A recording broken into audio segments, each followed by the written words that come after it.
بسم اللہ الرحمن الرحیم۔ ڈسکور اوریجنل کے معزز ناظرین، السلام علیکم۔ اب کس نمبر 557 ملاحظہ فرمائیں۔ میں اور غالب اپنے اپنے خیالات میں محو تھے، سونے کی کوشش میں کامیاب ہونے والے تھے کہ کھڑکی میں پل بھر کے لیے ایک چہرہ نمودار ہوا۔ ہم ایک ساتھ اٹھ بیٹھے۔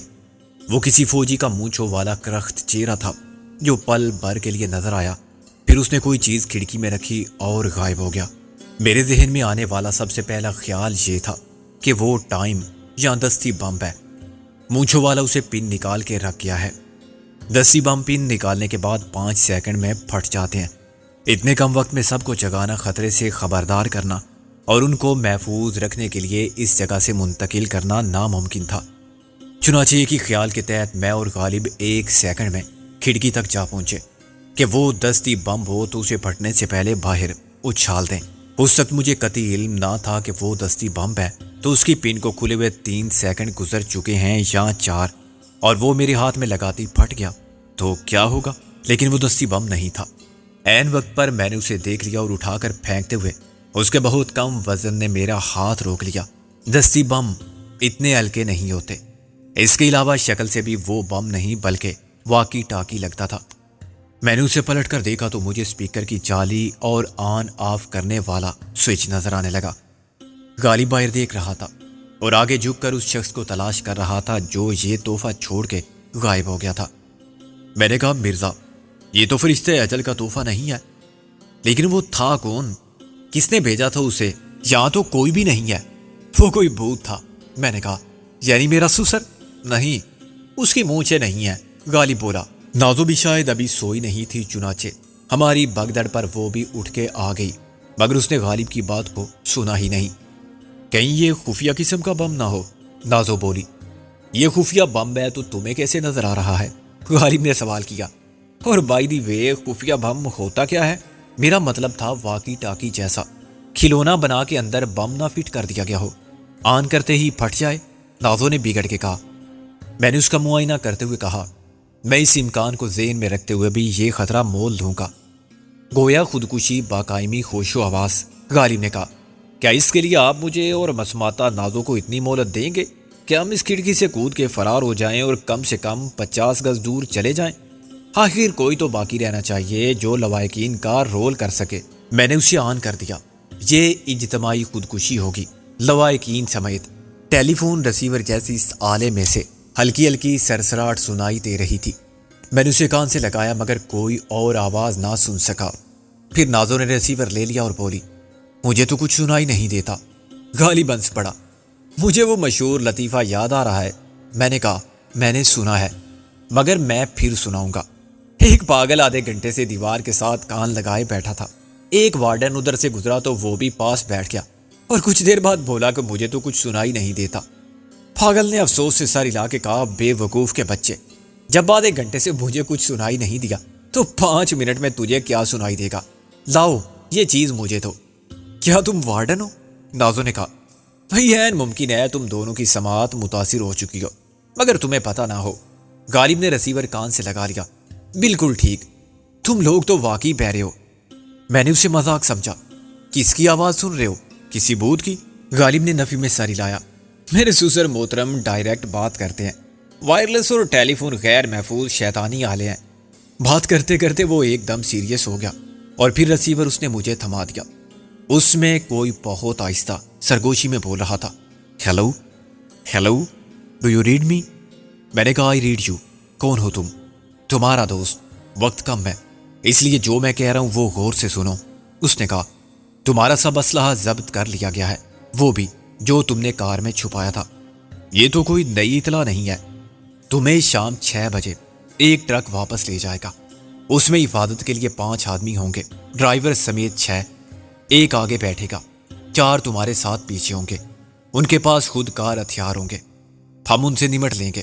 مومن ہے تو بے تیغ بھی لڑتا ہے سپاہی، تیغ اور آٹومیٹک رائفل میں بہت فرق ہوتا ہے۔ وہ ہنسا اور میں نے فوراً پہچان لیا کہ وہ در پردہ ہماری مدد کرنے والا کیپٹن حمید تھا۔ پھر ہم شہادت کا درجہ حاصل کرنے کی کوشش کریں گے۔ میں نے کہا، میں نے کچھ انتظام کیا ہے۔ اس نے کہا، ٹرک کے پیچھے والے ٹائر کے اوپر